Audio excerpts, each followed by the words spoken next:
No one had seen the billionaire father happy since his wife's death, until the cleaner's daughter made him laugh out of nowhere. Miles Everett adjusted his tie in the bathroom mirror. The same old face looked back, clean-shaven, hair in place, empty expression. On the outside, he looked like the successful executive everyone knew. On the inside, there was a hole he pretended didn't exist. The house was silent, always silent. He went down to the kitchen and made breakfast. Toast without butter for him, cereal with milk for Violet. He placed everything on the table without rushing routine. It was easier when everything followed a pattern. Violet appeared in the kitchen, her blonde hair still messy. 7 years old, light blue eyes like her mother's, a quietness that hurt just to look at. She sat down and started eating. Miles scrolled through his phone, checking emails.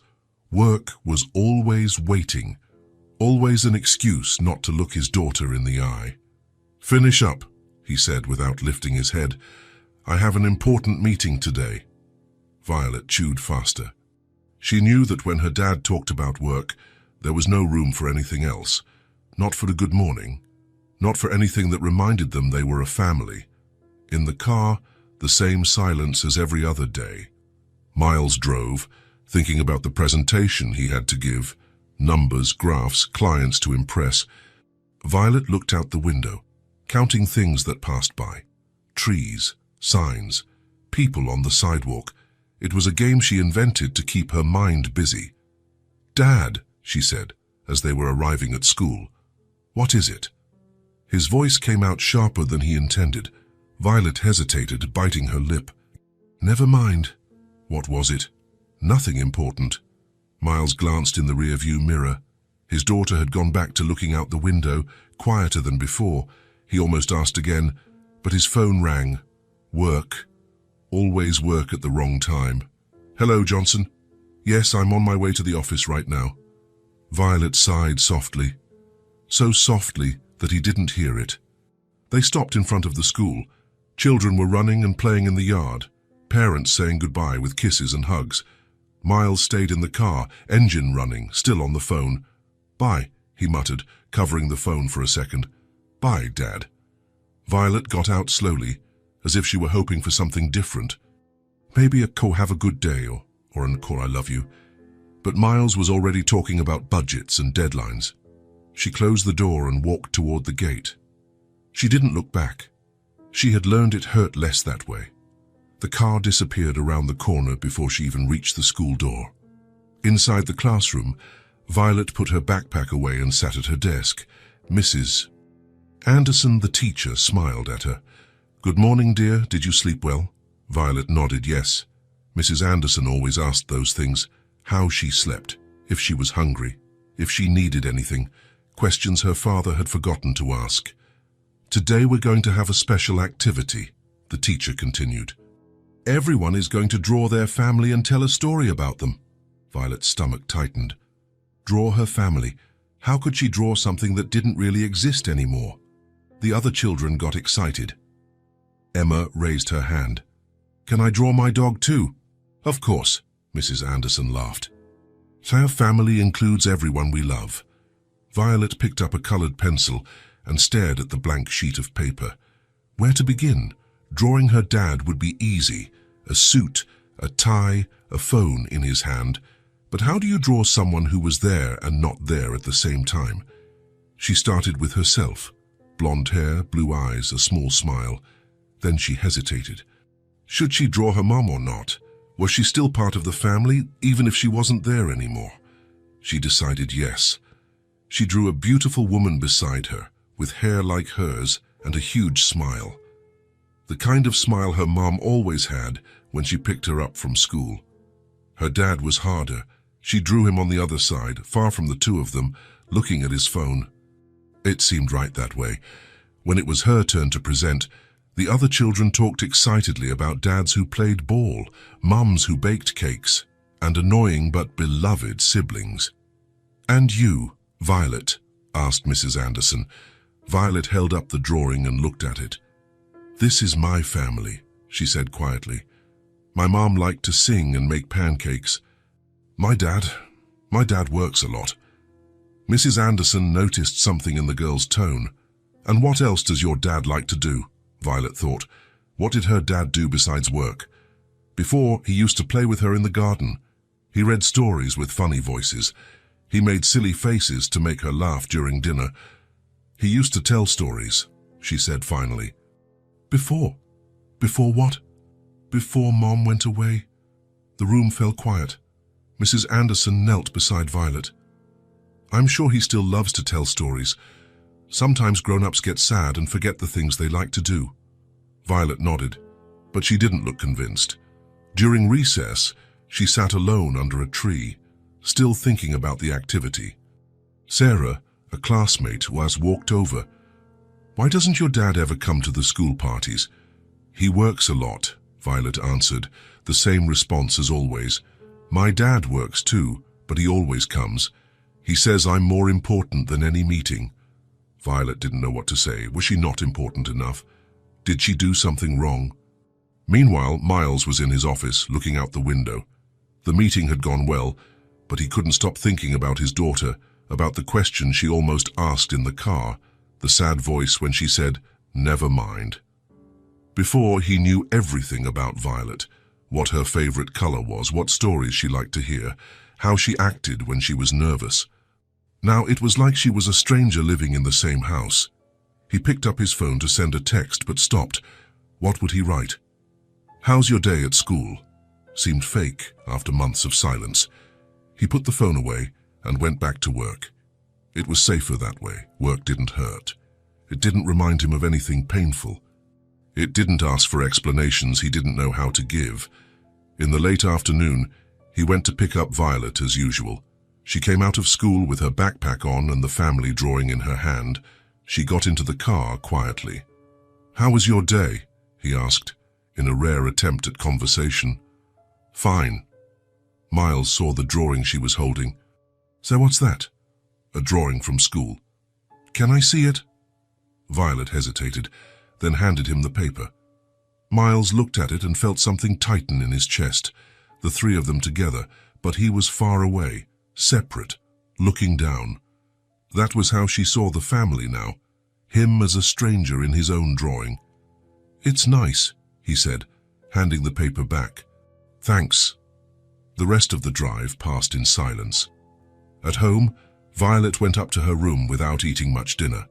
Miles heated up a frozen pizza and ate alone, thinking about the drawing, thinking about the daughter he was slowly losing, thinking about the man he used to be before life fell apart. When he went to say goodnight, he found Violet already in bed, pretending to be asleep. The drawing was taped to the wall beside her bed. Good night, he mumbled from the doorway. She didn't answer. Miles stood there, wanting to go in, sit on the bed, ask about the drawing, about her day, about everything he was missing. But his feet felt glued to the floor. The words were stuck in his throat. He closed the door slowly and went down to his office. Working late always helped him not to think about the wife who was gone, the daughter who was slipping away, the father he had been before he forgot how to love. Rain began to patter against the window. Inside the house, only the sound of the keyboard broke the silence. Father and daughter slept under the same roof, but lived in different worlds. Two broken hearts that no longer knew how to find each other. A family that had become just two people sharing the same address, counting the days, not knowing that the cure might be closer than they imagined. Miles arrived at the school at the same time as always, the car engine purring softly, air conditioning on, phone in hand. The routine of picking up Violet was mechanical. Stop, wait, leave. 3 simple movements that required no thought. He was replying to an email about a budget meeting when someone knocked on the passenger window. A little girl, 5 years old, maybe younger.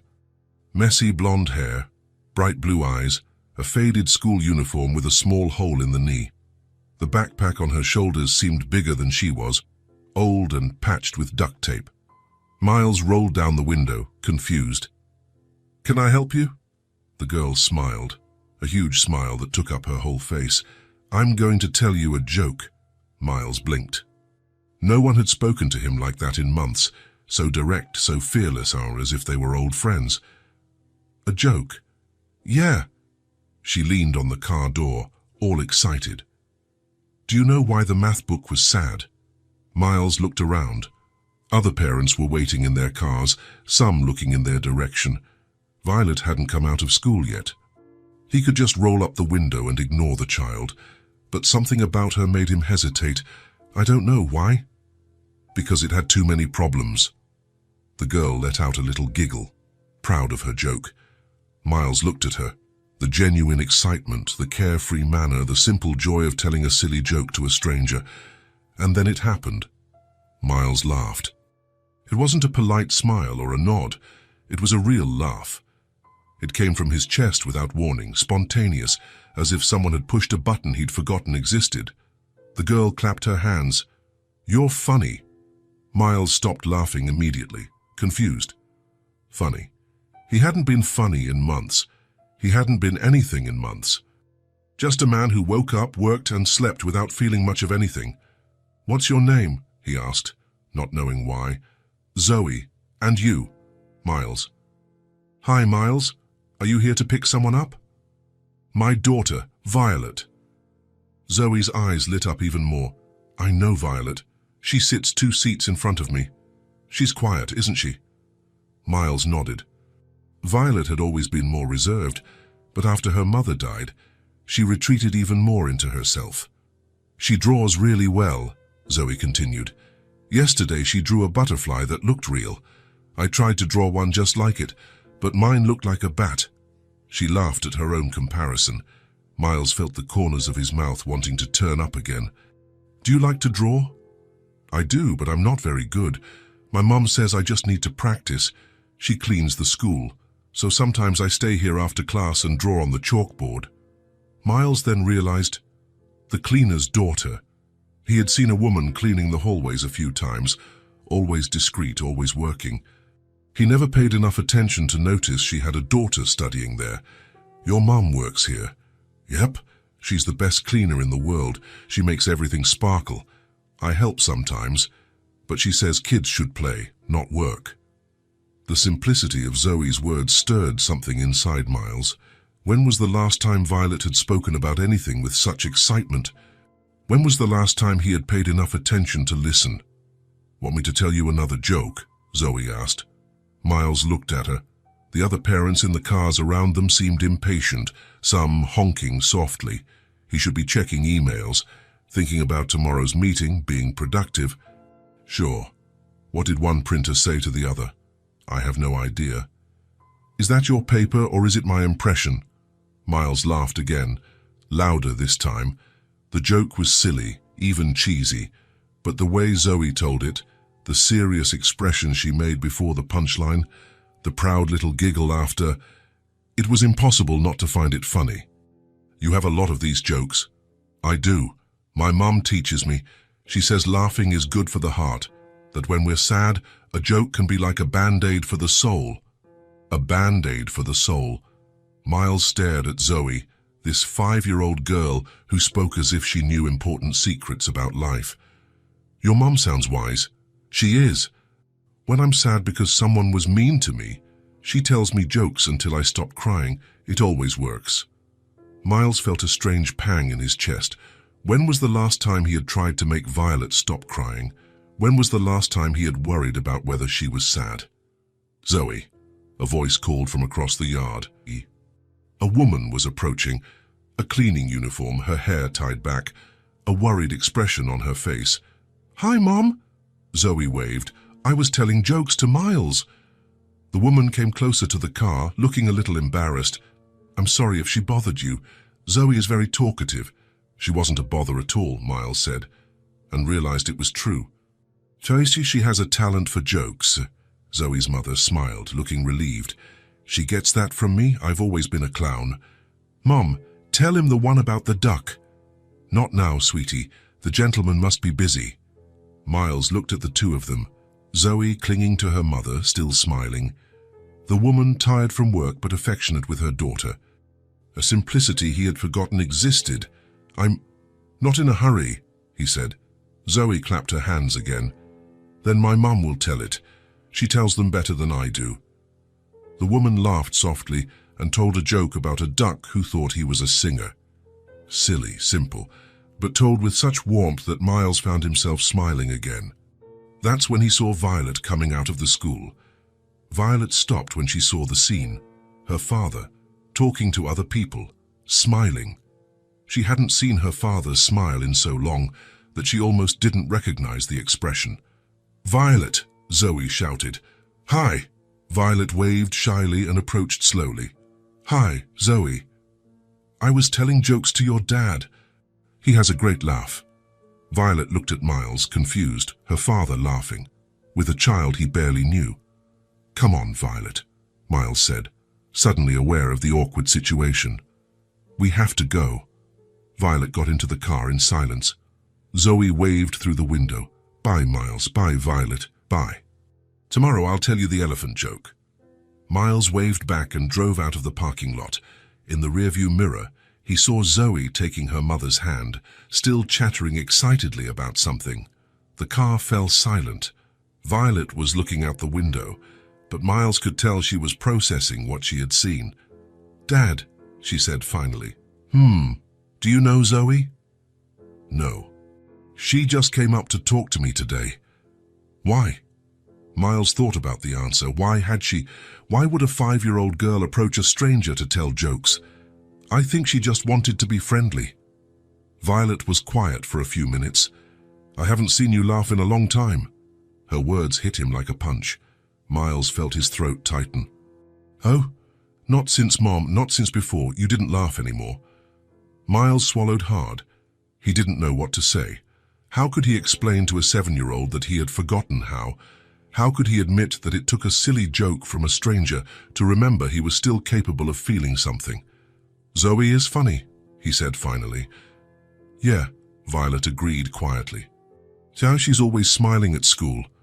They arrived home and fell into their usual routine. Dinner, homework, good night. But something had changed.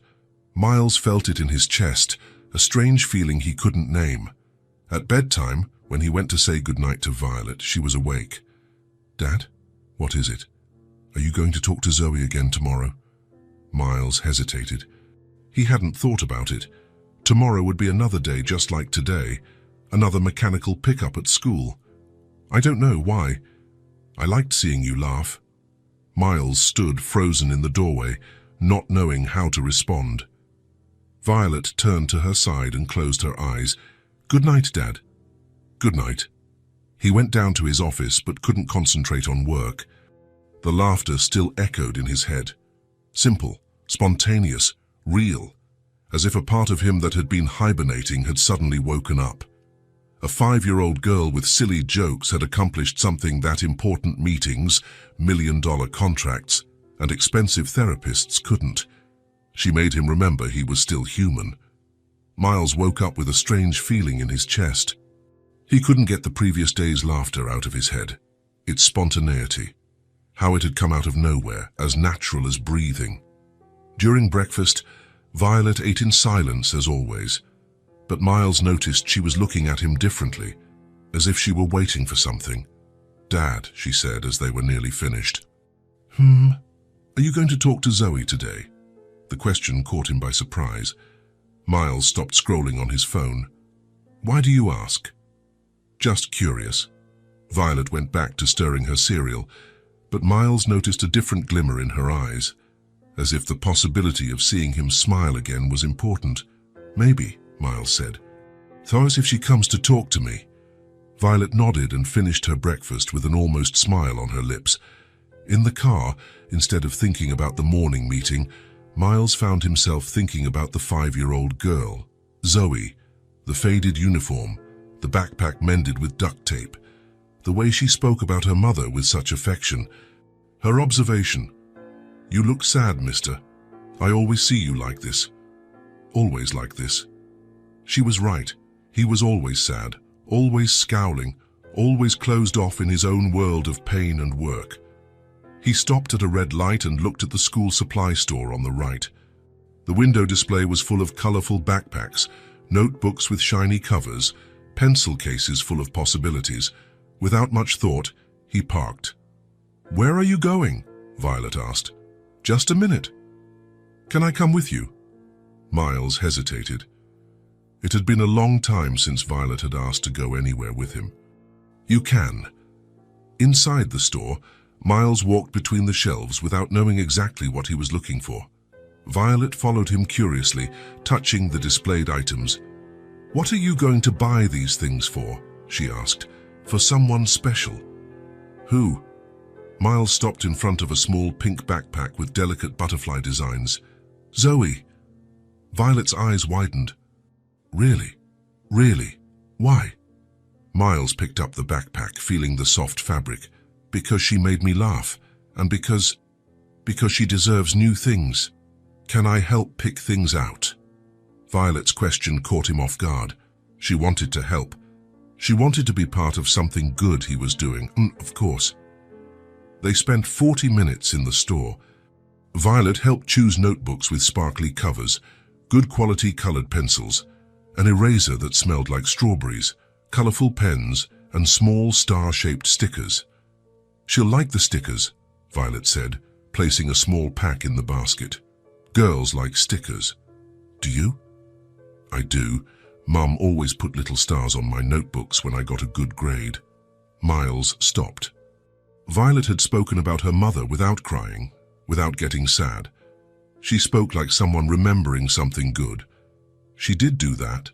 You remember?" "I remember. She was proud of your grades." Violet smiled, a small but genuine smile. "Let's get the stickers then, so Zoe can remember good things too." Miles put everything in a discreet bag. In the checkout line, Violet asked, "How do you feel when you do something nice for someone?" The question was too deep for a 7-year-old, but Miles thought seriously before answering, "Good. I feel good." "Is that why you're buying these things?" "Maybe. It's been a long time since you did anything that made you feel good, huh?" Miles looked at his daughter. 7 years old with a perception so accurate it hurt. "It has. I missed that." At the school, Miles parked in the same spot as always. Violet got out and walked to the entrance, but this time she turned around before going in. "Good luck with Zoe," she shouted, waving. Miles waved back, smiling. The bag was on the passenger seat, waiting. He felt a little ridiculous. A 40-year-old man buying a gift for a child he barely knew. But he also felt alive. At work, Miles had trouble concentrating. He kept thinking about Zoe's reaction, what she would say if she would like the things he chose. During the morning meeting, he found himself checking the clock, anxious for it to be time to pick up Violet. "Miles, are you listening to us?" Johnson asked. "Sorry, I was thinking about the project." Miles improvised some answer about budgets, but the truth was he was thinking about a 5-year-old girl and how to make someone happy for the first time in months. In the late afternoon, he arrived at the school earlier than usual. The bag was on the passenger seat, and he had butterflies in his stomach as if he were giving a Christmas present. When he saw Zoe leaving the school, the same mended backpack on her shoulders, the same faded but clean uniform, something in his chest tightened. She was talking to a classmate, laughing about something, her blonde hair bouncing in the wind. Zoe saw him and came running, smiling in that way that lit up everything around her. "Hi, Miles. I brought the elephant joke today, and 2 more I learned." "Hi, Zoe." Miles picked up the bag. "Before the jokes, I have something for you." Zoe stopped jumping, curious. "For me, what is it? Open it and see." Miles handed her the bag. Zoe took it with both hands, as if it were made of something precious. "Can I really open it?" "You can." Zoe opened it slowly, peeking inside first before taking anything out. When she saw the pink backpack, her eyes widened so much they seemed to take up her whole face. "Really for me? Really for you?" She took the backpack out of the bag with extreme care, as if it could break. Then the notebooks, one by one, running her hand over the shiny covers, the pencil case with colored pencils, the scented eraser, the star stickers. Zoe was quiet for a long time, just looking at everything spread out on the ground. Miles started to worry. "Zoe, You don't like it? She looked up, her eyes shining in a different way, wet. I've never had a new notebook, she said softly, almost whispering. I always get the leftover ones. Her voice came out small, as if she were telling an important secret that was painful to say. Miles felt something shift in his chest, a different kind of pain than he was used to. Now you do. But why did you give me this? I didn't do anything special. You made me laugh yesterday, Miles interrupted, crouching down to her level. It had been a long time since I laughed. You reminded me that I can still be happy. Zoe hugged the backpack to her chest. Really? Really? And you know what? My daughter helped me pick everything out. She said you would like the stickers. Violet helped me. She did. She wanted to be a part of it. Zoe looked over Miles's shoulder and saw Violet leaving the school. She waved excitedly. Violet! Violet! Look what your dad gave me. Violet approached, smiling when she saw Zoe so excited with the new supplies. Do you like it? Violet asked. I love it. Thank you for helping me choose. You're welcome. I picked the stickers thinking of you. Zoe hugged Violet, who was surprised but returned the hug. You're a special friend, Zoe said. Miles watched the scene, his daughter being hugged, smiling for real, participating in a moment of genuine joy. Now can I tell the jokes? Zoe asked, carefully putting everything back in the bag. You can. Why doesn't the elephant use a computer? I don't know. Why? Because it's afraid of the mouse. Miles and Violet laughed together. It was the first time in months they had laughed at the same thing at the same time. That was a good one, Miles said. I have more. Why did the chicken cross the road? I know this one, Violet said. To get to the other side. Nope, Zoe laughed. To get the egg she forgot at the bakery. The three of them laughed. There, in the school parking lot, they looked like a strange but happy family. Do you want me to draw something for you? Zoe asked Miles. Of course. Can I use the new notebooks? They're yours. You can use them however you want. Zoe took one of the notebooks and opened it to the first page. She sat on the ground next to the car and started to draw with her tongue sticking out, concentrating. Violet sat beside her, watching. You draw well? Violet said. You too. Remember the butterfly drawing? It looked real. My mum taught me. She drew very well. Where is she now? Violet hesitated. Miles came closer, worried about the question. She died, Violet said softly. Zoe stopped drawing and looked at Violet with affection. I'm sorry. That must be really sad. It is. But sometimes I remember good things and it's less sad. My grandma died last year. My mum said she became a star and is watching over us from up there. Do you think my mum became a star too? I think so, and I'm sure she's happy seeing you and your dad having fun with me. Miles felt his eyes sting. Two little girls, 1 5 and 1 7, talking about death and stars with a naturalness he had lost. Done, Zoe said after a few minutes. She showed the drawing, 2 figures side by side. The first was a man in a suit with a serious expression, sad eyes, a downturned mouth. The second was the same man, but smiling, with his arms open. Underneath, written in crooked but neat letters, Now you're happy. Miles looked at the drawing and felt something break inside his chest, or open up. He wasn't sure, but it was good. Can I keep it? Of course, I made it for you, so you can remember you can be happy. Miles carefully folded the paper and put it in the inner pocket of his jacket, close to his heart. Thank you, Zoe. It's the most beautiful gift I've ever received. Better than an expensive gift. Much better, because it came from the heart.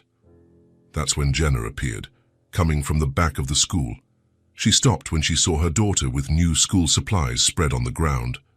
Zoe, what is all this? Mom, Miles gave me a new backpack, and notebooks that sparkle, and pencils that smell good, and star stickers.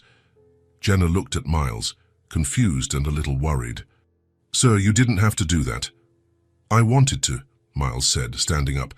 Zoe told me she's never had new school supplies, And she's brightened my last few days. Jenna blushed, embarrassed. I buy what I can for her. It's not much, but she always has the basics. It wasn't a criticism, Miles hurried to say. It was just a gift. Zoe taught me something important about being happy. Jenna looked at her daughter, who was putting everything away in the new backpack with extreme care. Say thank you to the gentleman, Zoe. I already did, Mom. And I gave him a beautiful drawing too. Jenna extended her hand to Miles. I'm Jenna. Thank you for being kind to Zoe. Not everyone has patience with a talkative child. Miles, and she's special. She has a gift for making people happy. She's always been like that, since she was little, full of energy and love to give. The world needs people like her. That's true. Jenna looked at Violet, who was helping Zoe organize the supplies. Your daughter is a sweet girl. She is. She's going through a tough time, but today she seems more like herself. Children heal faster than adults. They know how to forgive and move on. Miles watched Violet and Zoe together, laughing about something. You're right. Mum, can I use the new backpack tomorrow? Zoe asked. You can, my love. But you have to take good care of it. I'll take care of it like it's a treasure. Zoe ran to Miles and hugged his legs. Thank you for the presents. You're the nicest man in the world. Miles stood still, not knowing how to react to the hug. It had been months since anyone had hugged him with genuine affection.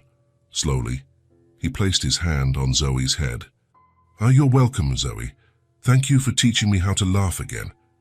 Violet came closer and, to Miles's surprise, hugged his waist too. Thank you, Dad, she said quietly. For what? For letting me help. For doing something good. Miles wrapped the two girls in a hug, one who had taught him to laugh, the other who was learning to trust him again. Bye, Miles. Bye, Violet, Zoe shouted as Jenna said they had to go. Tomorrow I'll bring more jokes. In the car, Violet was quiet for a few minutes. Dad, she said finally. What is it? Today was a good day. Was it? It was. It's been a long time since we had a good day. Miles looked in the rearview mirror and saw his daughter's blue eyes in the reflection. It was good for me, too. Zoe really liked the presents. She did. And you? Did you like helping to choose them? I did. I felt useful. You can always be part of good things. Really? Really? At home, during dinner, Violet talked about her day at school in more detail than usual. She talked about art class, about a book she was reading, about how happy Zoe was with the presents. She'll take good care of things, Violet said. I saw she put everything away very carefully. People who have never had anything always take better care of what they're given. How do you know that? Miles thought about the answer. Your mother taught me. She used to say that giving to those in need is one of the most important things in life. Mom did that? She did. Every week she would take clothes and toys to orphanages. Violet smiled. I remember her doing that. I used to help her sort the toys. You really remember? I do. And today, when you gave the things to Zoe, it reminded me of Mom. It did. It did. You were acting like her. At bedtime, when Miles went to say goodnight, Violet was awake. What are you doing? A drawing for Zoe, to return the kindness. Miles came closer and saw a colorful drawing of two girls playing. It's beautiful. It's us. Me and her as friends. Can I ask something? Violet said. Of course. The drawing Zoe made for you. Can I see it again? Miles took the folded paper from his jacket pocket. He showed it to Violet. She looked at the drawing, the two men, one sad and one happy. She drew the truth. Violet said. You really were sad. And now you're a little happy. A little, but it's a good start. It's a good start, Miles agreed. Good night, Dad. And thank you for today. For what? For showing me we can still be a family. Miles kissed his daughter's forehead, something he hadn't done in months. Good night, Violet. I love you. I love you too, Dad. He went down to his office but didn't open his computer. He sat in the armchair, looking at Zoe's drawing. Two men, one sad, one happy. Now you're happy. Maybe she was right. Maybe something small but important had broken inside him, or opened up. He put the drawing back in his pocket, close to his heart. And for the first time in months, he went up to bed without working late. In his room, he looked at the empty side of the bed. The pain was still there, but it was different.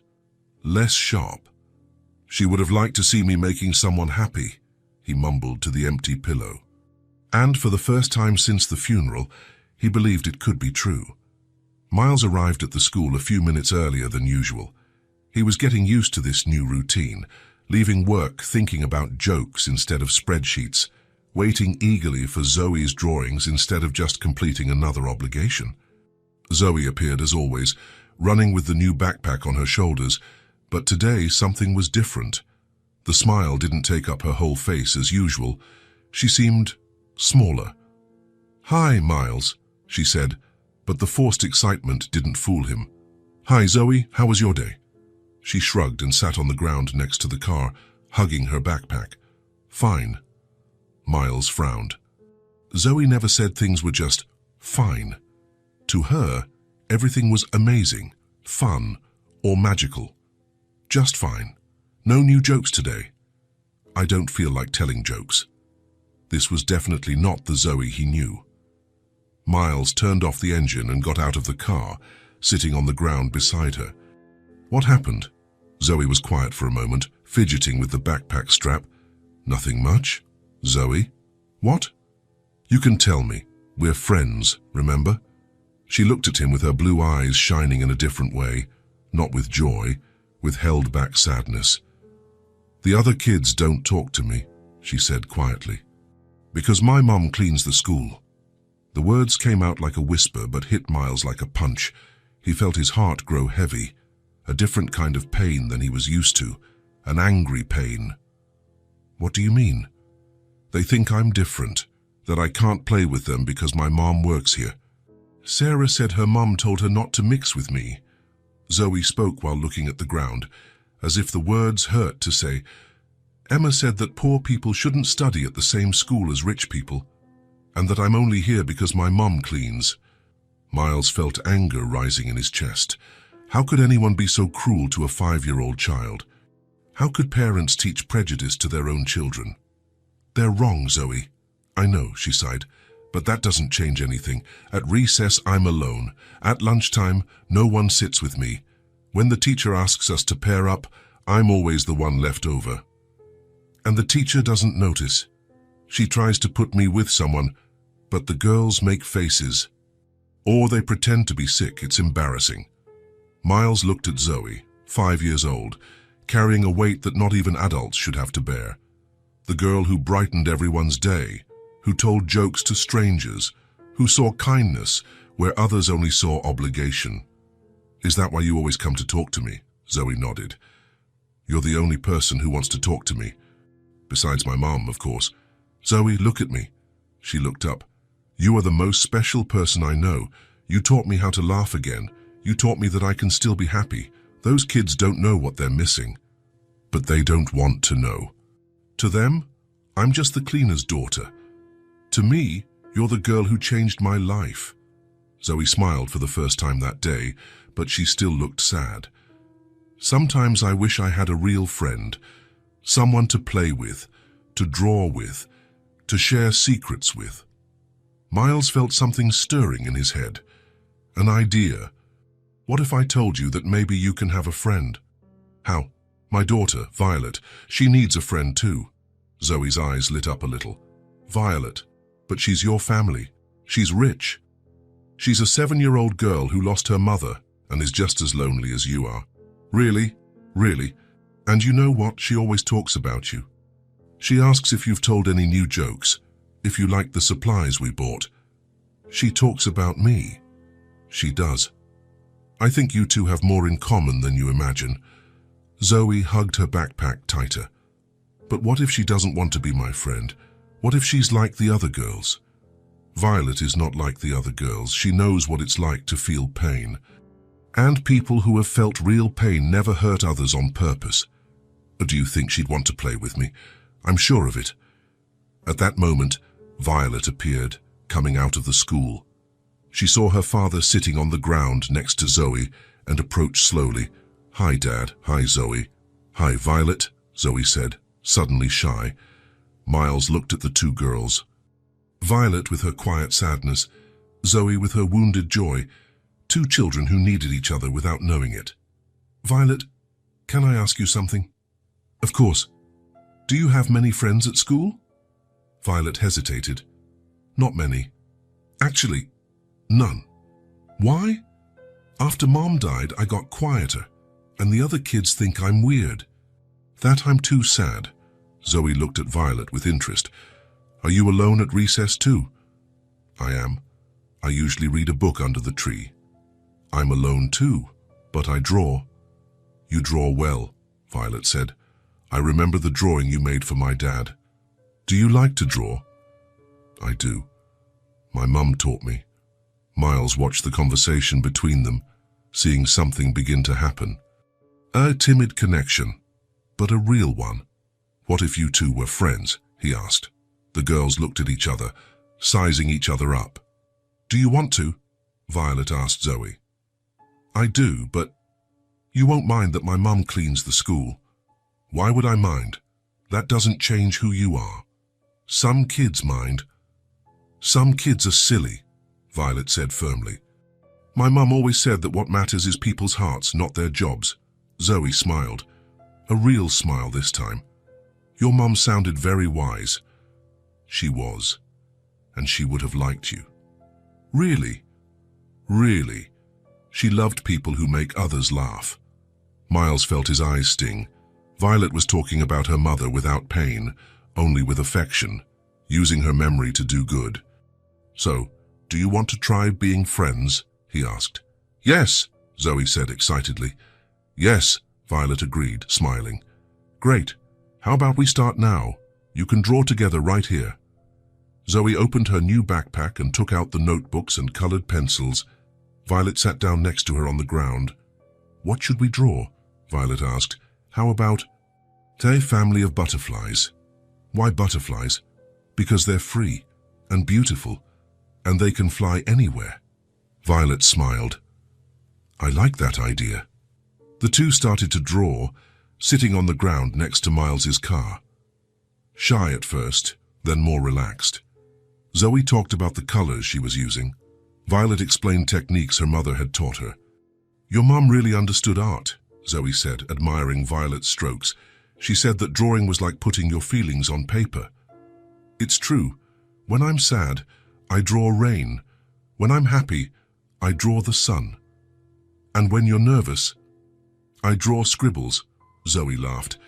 Violet laughed too. Miles watched them, seeing something magical happen. Two lonely girls discovering they didn't have to be alone. "Can I ask you something?" Violet said. "Of course. How do you manage to be so cheerful all the time, even when people are mean to you?" Zoe stopped drawing for a moment. "My mom taught me something. She said we can choose how to react to bad things. We can be sad, or we can try to find something good in the middle of the sadness. And you always find it." "Not always. Today I wasn't managing, but now I've found you." Violet smiled. "Me too. It's been a long time since I wanted to draw with someone. We can draw together whenever you want." "Really? Really? Friends do that, right?" "They do." Miles checked the time and realized they had been there for over an hour. Other children had already gone home, but Violet and Zoe seemed to have forgotten the world around them. "Girls, I think we need to go." "Already?" They both complained at the same time. "Yes, but you can continue tomorrow." "Promise?" Zoe asked. "I promise," Violet said.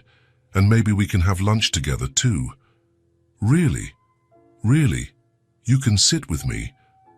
Zoe suddenly hugged Violet, a tight hug from a happy child. "Thank you for wanting to be my friend. Thank you for accepting me, even though I'm sad sometimes. Everyone gets sad sometimes.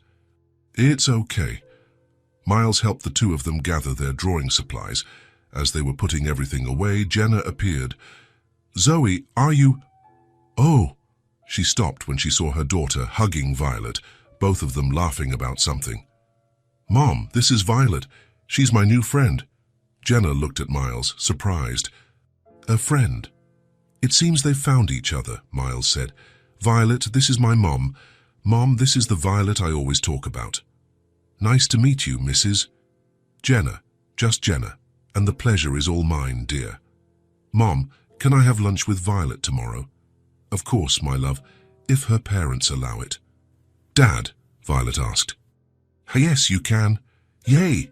the two girls shouted together. As they were saying goodbye, Zoe took Violet's hand. "Thanks for today. It was the best day I've had at school." "Me too," Violet said. "It's been a long time since I had real fun." In the car, Violet was more animated than Miles had seen her in months.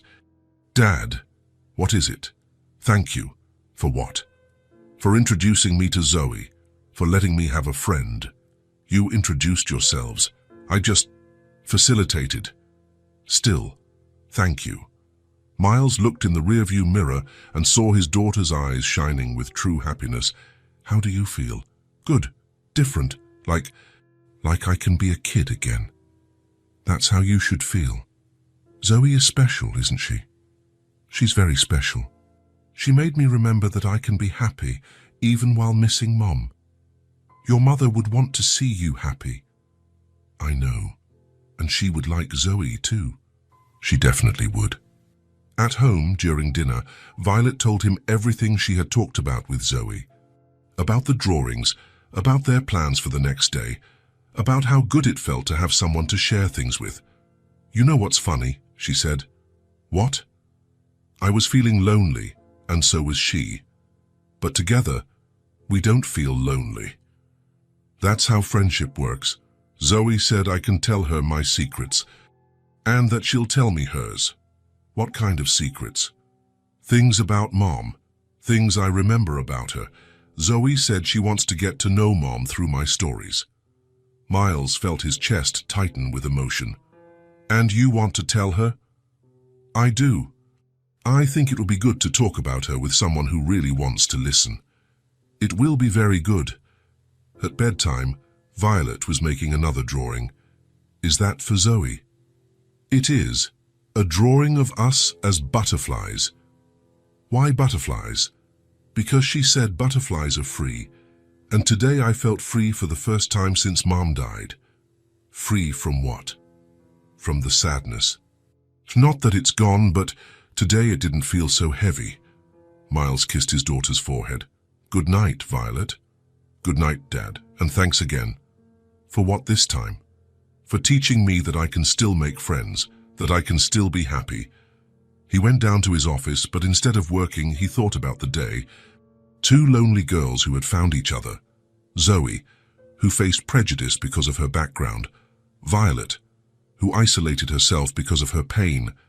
And now, they had each other. He picked up the phone and called his assistant. "Sarah, I need you to cancel my 3 o'clock meeting tomorrow." "Cancel." "But sir, it's with the important client." "Reschedule it." "I have an engagement at my daughter's school." "An engagement?" "Yes, I'm going to watch two girls discover that friendship heals almost everything." He hung up the phone and went upstairs to sleep. For the first time in a long time, he was looking forward to the next day. Not because of business or money, but because of two butterflies that were finally learning to fly together. Miles went up to his room still smiling. Seeing Violet and Zoe together, drawing butterflies and planning for tomorrow, had filled his chest with a lightness he hadn't felt in a long time. It was as if the whole house was breathing differently now. He took off his jacket and, as always, touched the inner pocket where he kept Zoe's drawing. "Now you're happy." Her words echoed in his head, but today not as a distant promise, today as a reality. He sat on the edge of the bed and looked at the nightstand. On the right side, where she always slept, was a drawer he hadn't opened in 6 months. A drawer full of things that hurt too much to touch. Today, something different pulled his hand toward the drawer. He took a deep breath and opened it. There were her reading glasses, still folded as she always left them, the perfume she wore every day, a little notebook where she jotted down recipes and thoughts, and at the bottom, protected by a silk scarf, a framed photo. Miles picked up the photo carefully, as if it could break. It was from 3 years ago, a spring Sunday in the park.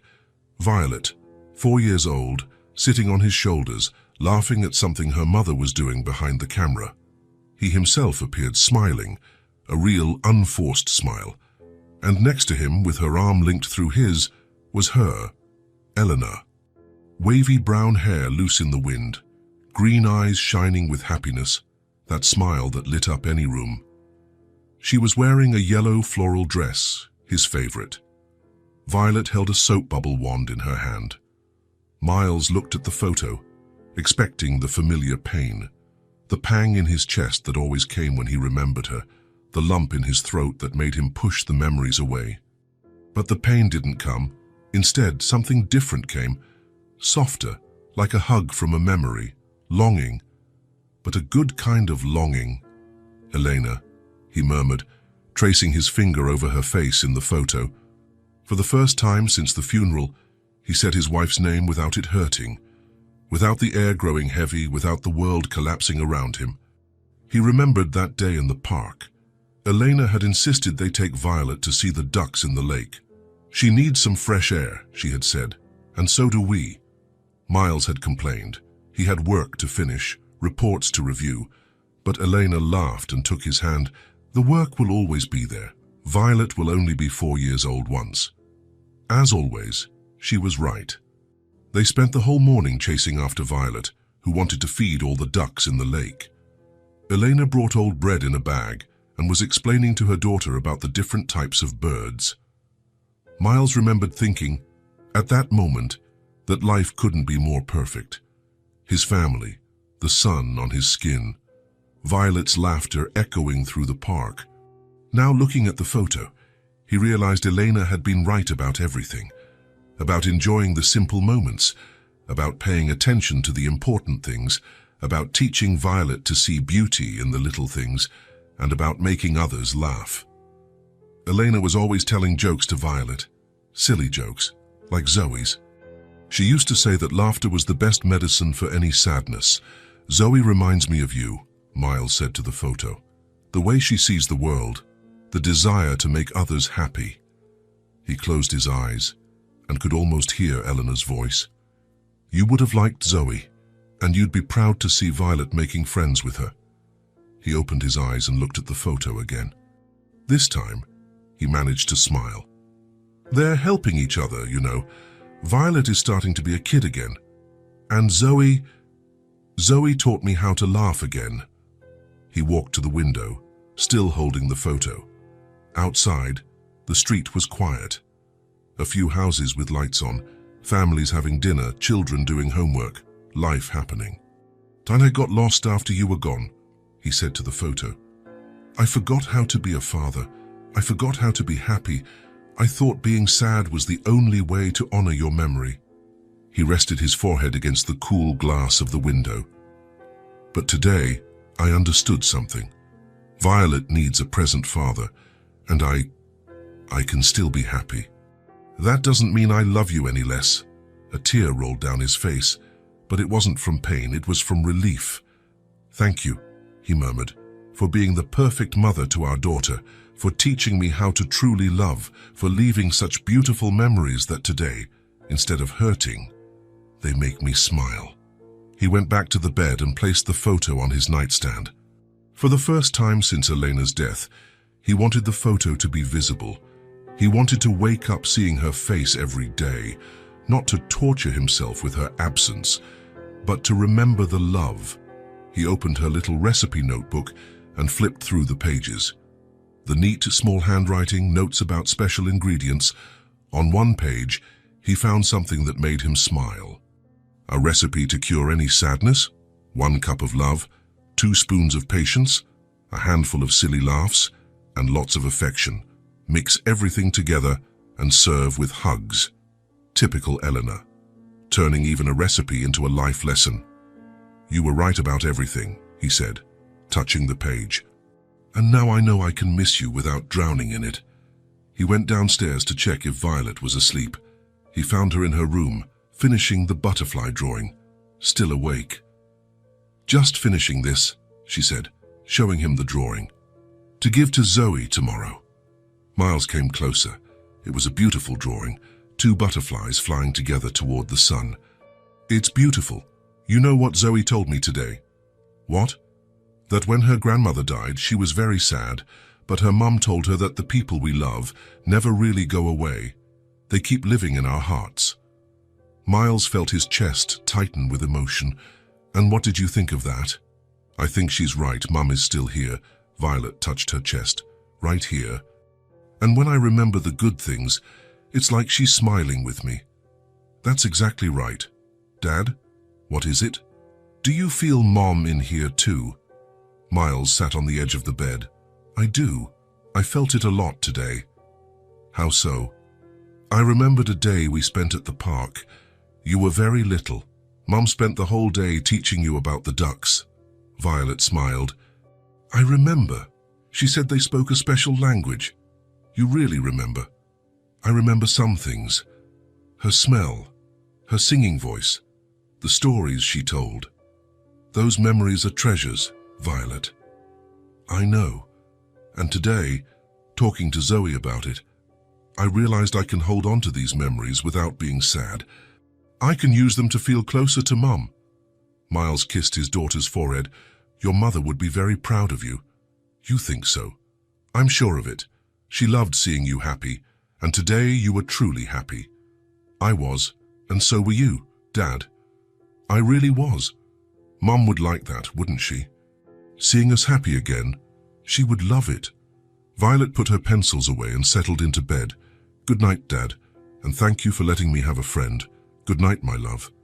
Miles went downstairs and straight to his bedroom. He didn't go to his office, didn't check emails, didn't think about work. He lay in bed looking at Elena's photo on the nightstand. "Today was a good day," he said to her. "Violet made a friend. I learned to laugh again, and for the first time since you've been gone, I was able to remember you without crying." He closed his eyes, and for the first time in 6 months, he fell asleep without having to force himself not to think about her. On the contrary, he fell asleep thinking about the good things, the love they had, the beautiful daughter they raised together, the memories no one could take from him, and he dreamed of butterflies flying free toward the sun. Miles woke up with a feeling he hadn't had in months, the desire to do something different, not work on a Saturday, not stay at home looking at emails, to do something fun. He went down to the kitchen where Violet was already awake, drawing at the table. "Good morning." "Good morning, Dad. Look." She showed him the drawing, him, her, and Zoe in the park, all smiling. "This is for when I tell Zoe about the day you took me to see the ducks." Miles looked at the drawing and had an idea. "What if we went to the park today?" "For real?" Violet dropped her pencil. "Really? Really? We can invite Zoe too." Violet's eyes lit up. "Really? Can I call her?" Miles called the school and got Jenna's number. He explained the idea of the outing, feeling a bit nervous. "Of course she can go," Jenna said. "Zoe is going to be ecstatic." 2 hours later, Miles was parking in front of the small apartment building where Zoe and Jenna lived. It was a simple building, but well kept. Zoe came running out before they even knocked on the door. "Miles! Violet! I couldn't believe it when my mom told me." She was wearing a simple but clean dress, her blonde hair in 2 braids. She carried a small backpack with flower designs. "I brought colored pencils," she explained, "in case we want to draw in the park." Jenna appeared at the door, looking a bit shy.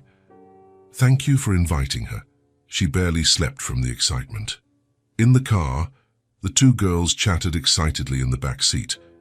Miles listened to their plans: feed the ducks, play on the playground, draw on the grass. "Dad," Violet said, "thank you for today.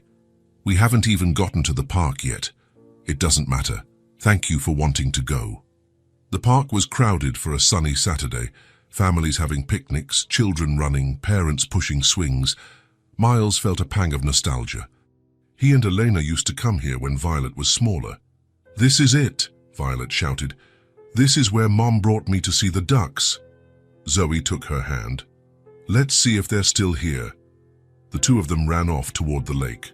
Miles followed more slowly, watching Violet more animated than he had seen her in a very long time. At the lake, Zoe took a bag of bread out of her backpack.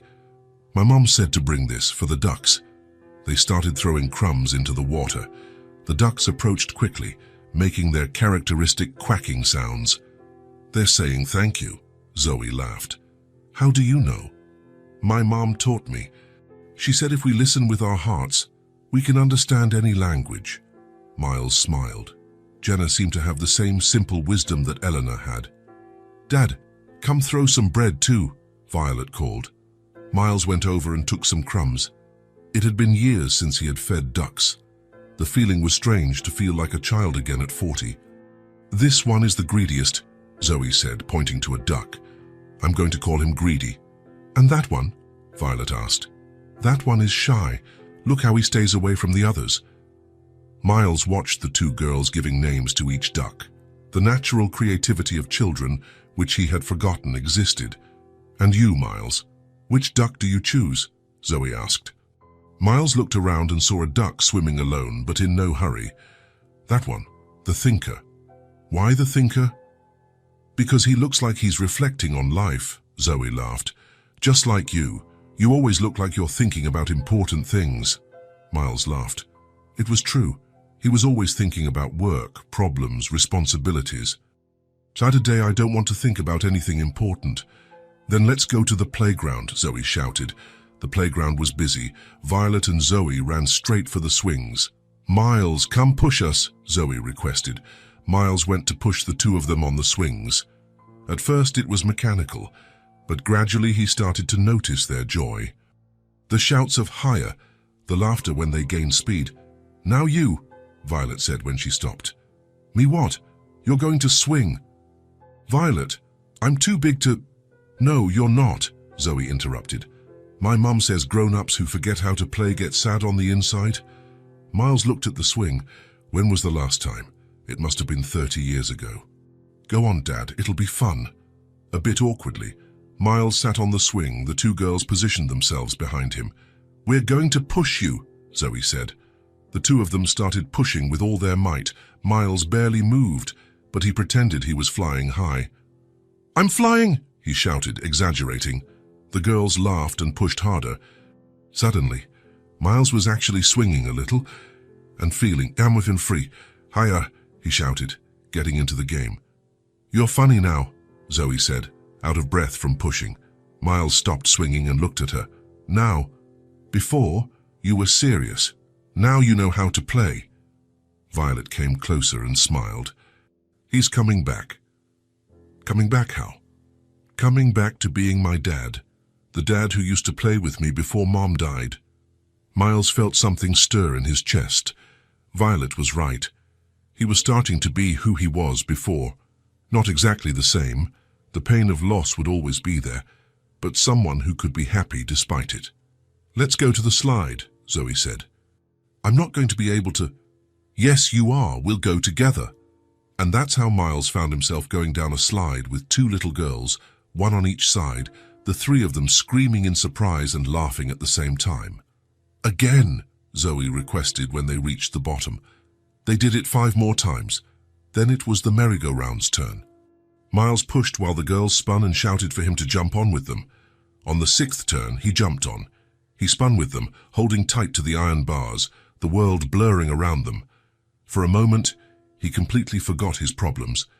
He was just a man playing with 2 little girls on a sunny Saturday. "Stop, I'm dizzy," Violet laughed. They stopped, all stumbling and laughing. Miles sat on the grass, dizzy and happy. "Ice cream now," Zoe declared. They went to the park's ice cream parlor. Miles ordered 3 cones, chocolate for Violet, strawberry for Zoe, vanilla for himself.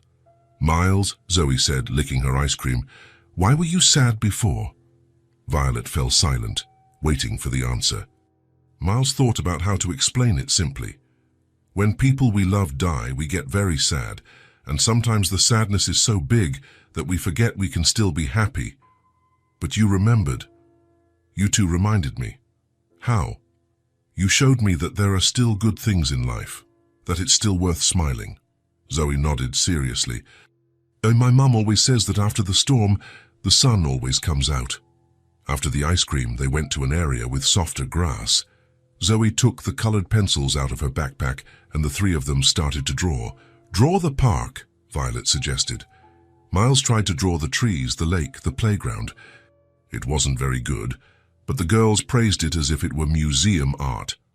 Now let's make soap bubbles, Zoe said, taking a small container from her backpack. She started making small and large bubbles that flew with the wind. Violet tried to pop some. Miles watched, enchanted by the simplicity of their joy. You try, Zoe said, offering him the wand. Miles made a few bubbles. One came out huge and shiny. The girls clapped. They spent 20 minutes making bubbles. Miles found himself running after them like a child. At one point, he tripped and fell on the grass. Instead of getting up angrily, he lay there looking at the sky. The girls threw themselves down beside him. Do the clouds look like anything? Zoe asked. Miles looked up. It had been years since he had stopped to watch the clouds. That one looks like an elephant, Violet said. And that one looks like a giant ice cream cone. Zoe laughed. And that one? Miles pointed. It looks like a butterfly, Violet said. A giant butterfly flying to a happy place, Zoe completed. They lay there on the grass, watching the clouds and making up stories. Miles couldn't remember the last time he had felt so at peace. As the sun began to set, Zoe sighed. This was the best day of my life. Mine too, Violet said. For me, it was special, Miles said. On the way to Zoe's house, when they arrived at the building, Jenna was waiting at the door. She smiled when she saw her daughter, all disheveled and happy. How was it? It was amazing, Mum. We played everything. And Miles went down the slide with us. Jenna looked at Miles, surprised. He went down the slide. I did, Miles laughed. And on the merry-go-round too. Zoe hugged Miles and Violet. Thank you for the best day of my life. Thank you, Miles said, for teaching me how to play again. When Zoe went into the building, Jenna approached Miles. Can I talk to you for a minute? Violet stayed in the car while Miles and Jenna talked outside. I wanted to apologize, Jenna began. Apologize? For what? If in any way Zoe or I are being an inconvenience, I know you have a different life from ours. Jenna, Miles interrupted, you don't have to apologize for anything. I do. Zoe is sometimes very affectionate, very direct, and I know that for people like you, people like us, important people. Rich, Miles looked at Jenna, a woman who worked hard, raised her daughter alone and still worried about bothering others. Jenna, today was one of the best days I've had in a long time. You are not bothering anyone, quite the opposite. Really? Really? In fact, I should be the one thanking you. Thanking me? You gave me back something I thought I had lost forever. What? The ability to be happy. Jenna smiled, looking relieved. Zoe has that gift, always has. She sees kindness where others don't, and you've taught her well. I try, but it's hard sometimes. No one has ever really seen us. Miles felt his chest tighten. You're not invisible. We are at school in the places we go. We're just the cleaning staff. To me, you are an incredible family. Jenna looked at him, as if trying to figure out if he was being sincere. Today, my daughter has a friend that had never happened before. Her voice trembled a little. Zoe has always been excluded because of what I do. The other children don't want to play with her. That's terrible. It is. But today she came home saying she has a best friend, that there's a grown-up who really listens to her, that she feels important. Miles felt his eyes sting. She is important. To you, maybe.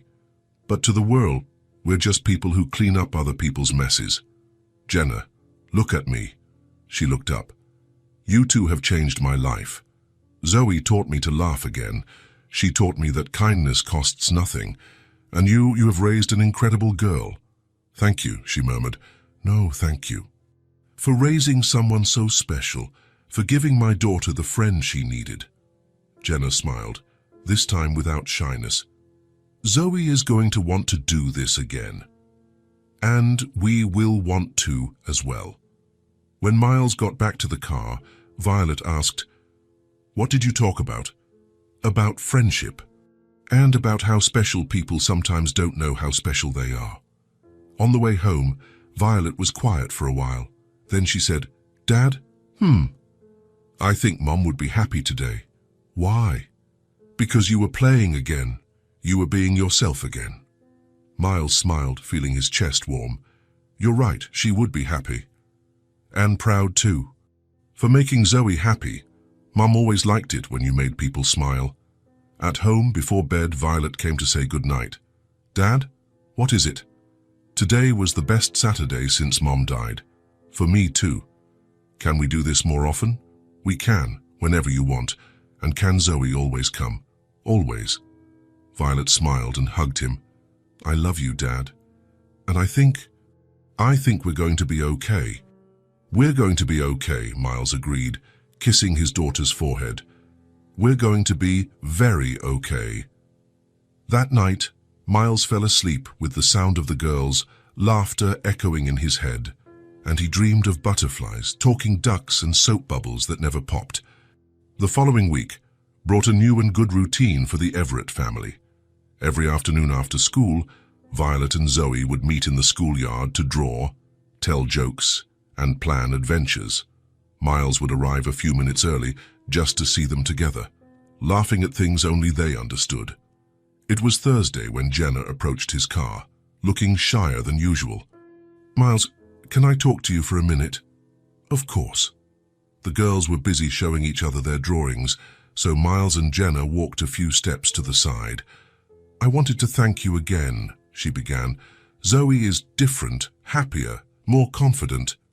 She was always special, Jenna. She just needed someone to notice. Yeah, but it's not just that.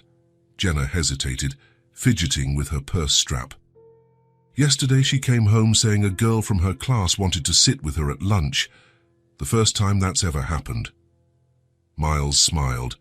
Zoe is opening up, and the other kids are realizing what we already knew, that she's incredible.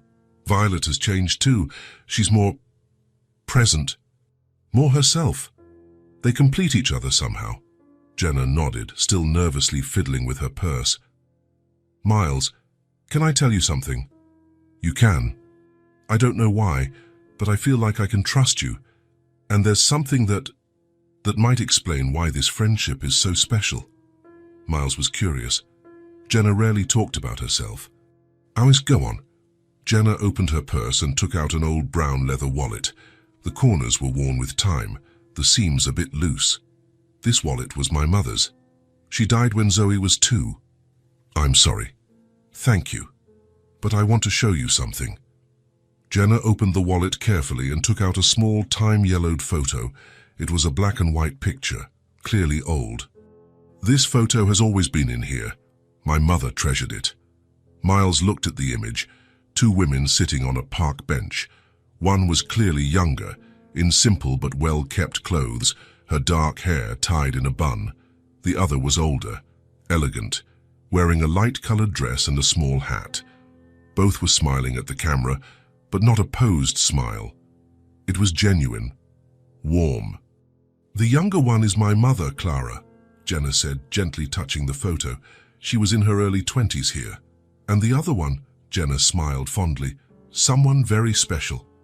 Miles kept looking at the photo, something familiar stirring in his memory. The older woman had delicate features, kind eyes, a way of smiling that...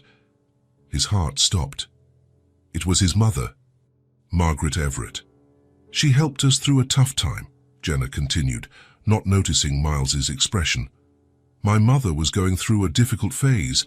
She had lost her job, was having trouble paying rent, and this woman, she appeared in my mother's life like an angel. Miles held the photo with trembling hands, trying to process what he was seeing and hearing. How did they meet? My mother used to clean offices downtown. One day she was crying on a park bench during her lunch break. This woman approached and asked if she was okay. Jenna took the photo back and looked at it tenderly. My mother always said it was the first time in her life that someone from a different social class looked at her as an equal. Not with pity, not with superiority, as an equal. Miles felt his eyes sting. He knew that trait of his mother well. Margaret Everett always treated everyone with the same respect, regardless of their social status. What happened next? They talked on that bench for almost an hour. My mother told her about her struggles, about her fear of being evicted. And this woman, she didn't offer charity, she offered dignity. What do you mean? She said she needed someone to help with cleaning her house a few times a week. She offered a job, not a handout, with a fair wage, respectful treatment. Miles closed his eyes. It was exactly what his mother would do. My mother worked for her for 2 years, but it was more than a job. This woman was interested in her life, asked about her dreams, her plans. When my mother got pregnant with me, she was the first to celebrate. Did they keep in touch? Until the end, even after my mother got other jobs, they would meet on that bench from time to time, just to talk like friends. Jenna put the photo back in the wallet with extreme care. My mother used to say that this woman taught her that kindness has no social class, that all people deserve respect and dignity. Miles swallowed hard, fighting the emotion that threatened to overflow. And you? Did you ever meet her? When I was little, yes. I vaguely remember a very elegant lady who always smiled when she saw me. Who brought sweets and let me play in her garden? Miles's eyes filled with tears. He remembered those days, a little girl running through the family's garden while her mother talked to a woman in the kitchen. But she died when I was still a child, Jenna continued. My mother was devastated. She said she lost more than an employer. She lost a true friend. How do you know she died? My mother went to the funeral. She said she had never seen so much love in one place, that the church was packed with people from all social classes crying for her. Miles remembered his mother's funeral. It had really been like that. Simple people next to businessmen, all united in the grief of losing someone special. Why are you telling me this? Miles asked, his voice a bit hoarse. Jenna glanced toward the girls, who were drawing while sitting on the grass. Because ever since you came into our lives, I've been feeling the same thing my mother felt with that woman. What thing? That kindness is hereditary. That good people raise good children, and that sometimes the universe brings the right people together at the right time. Miles couldn't answer. The lump in his throat was too big. You treat me as an equal, Miles. You treat my daughter with genuine affection, and that is rare. Jenna, let me finish. She took a deep breath. I don't know what kind of family you had, but I bet you learned this from someone special. Someone who taught you that all people have value. Miles nodded, unable to speak. And now you're passing that on to Violet, teaching her to see beyond appearances, to value people for who they are on the inside. The two were silent for a moment, watching the girls. Violet was teaching Zoe a shading technique, both of them focused on their drawing. They're true friends, Jenna said. They are. As if they were destined to meet. Miles looked at Jenna, then at the girls. A strange feeling washed over him, as if life were a big circle, and they were closing a full loop. His mother had helped Jenna's mother. Now Jenna's daughter was helping him, and the granddaughters, because that's how he thought of Zoe now, as a sort of god-granddaughter, were helping each other. Jenna, he said finally. Yes. Thank you for telling me that story. Why? Because it reminded me that kindness echoes through time, that the good deeds we do today can touch lives we can't even imagine. Jenna smiled. My mother always said that kindness is like a stone thrown into a lake. The ripples spread out, touching shores we can't even see. Miles thought about the phrase. His mother had thrown a stone of kindness into the lake of Clara's life. Now, years later, Zoe was being one of those ripples, reaching him and Violet when they needed it most. "Can I ask you something?" Jenna said. "Of course." "What happened to your mother? Is she still alive?" Miles shook his head. "She passed away 5 years ago, cancer." "I'm so sorry." "Was she a good person?" Miles smiled through the tears that threatened to fall. "She was the best person I knew, always worried about others, always trying to help.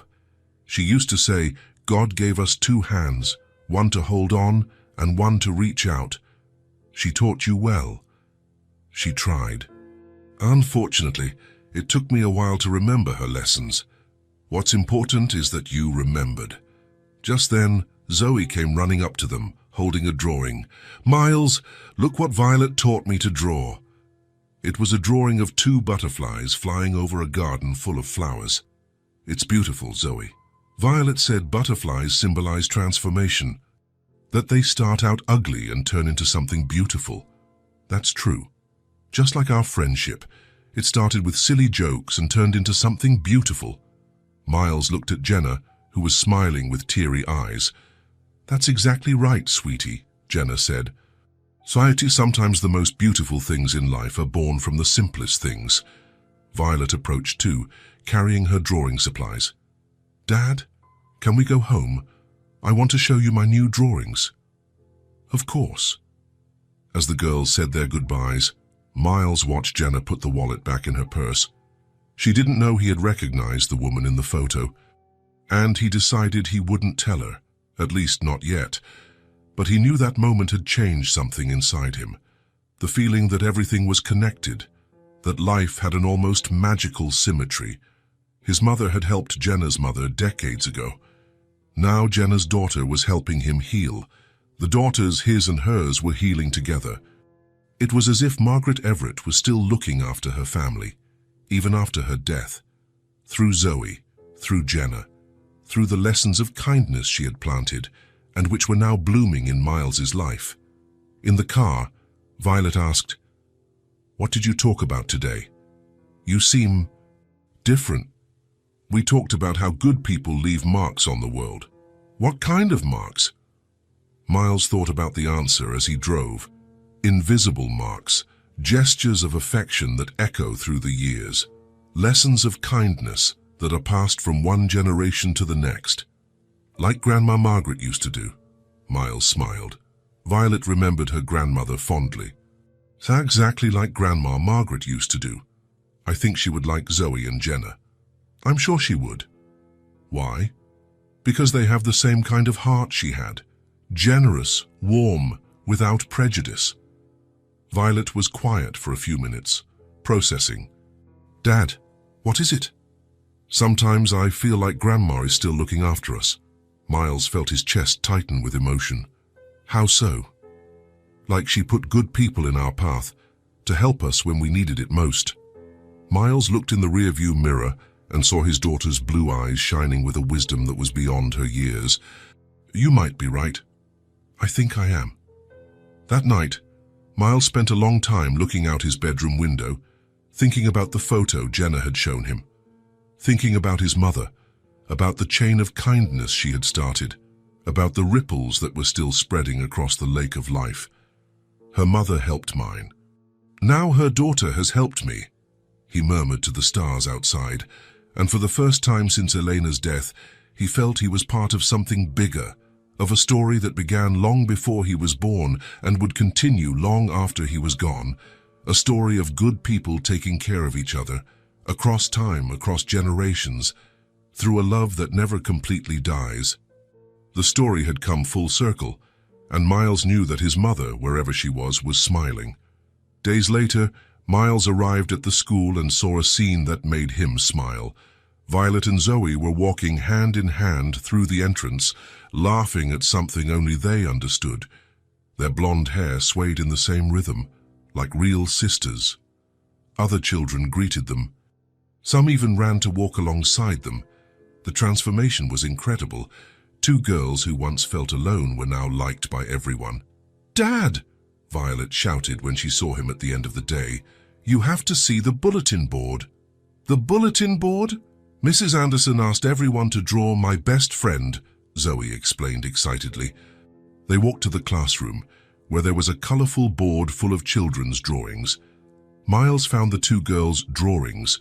Zoe's drawing showed Violet with enormous colored wings, flying above the clouds. Below, written in neat letters, "My best friend has wings because she taught me how to fly." Violet's drawing showed Zoe holding a bright golden star with a huge smile on her face. The caption read, "My best friend holds stars because she lights up my world." Miles felt his eyes sting with emotion. They're beautiful. "Mrs.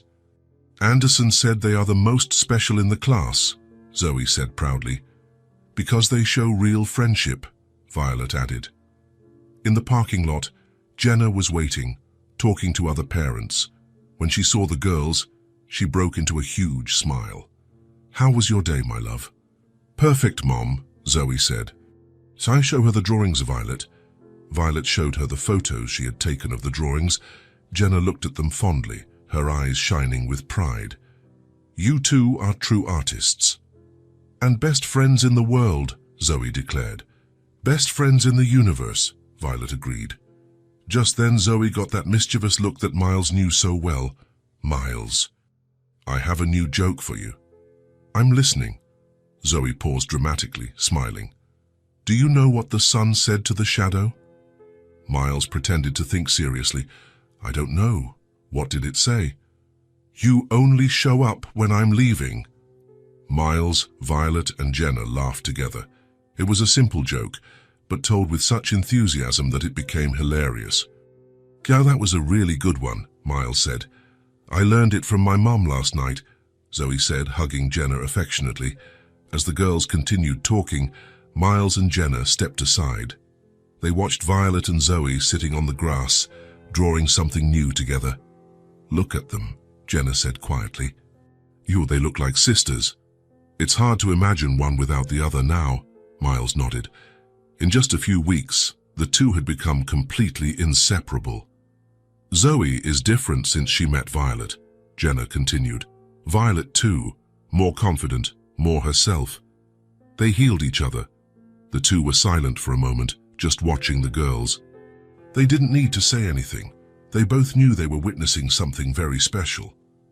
"Miles," Jenna said finally, "Thank you." "For what?" "For letting this happen. For not stopping it when Zoe approached you that first day. Thank you. For raising such a special girl who changed our lives." Violet and Zoe came over, each holding a new drawing. "Look what we made." It was a drawing of the four of them, Miles, Violet, Zoe, and Jenna, all holding hands with huge smiles on their faces, under a bright sun and surrounded by colorful flowers. "It's us," Zoe explained. "Our new family." Miles looked at the drawing and felt his chest fill with a warm emotion. Family. That was exactly what they had become. "It's perfect," he said. When it was time to say goodbye, Zoe hugged Miles as she always did. "Thank you for being my friend, Miles. Thank you for teaching me how to laugh again." "See you Monday," she shouted, taking her mother's hand. "See you Monday," Violet replied, waving. Miles and Jenna exchanged a look of mutual understanding, of silent gratitude, of recognition that something very special had happened in their lives. They didn't need to say anything. They knew. They knew that two lonely girls had found each other and healed one another, that a loss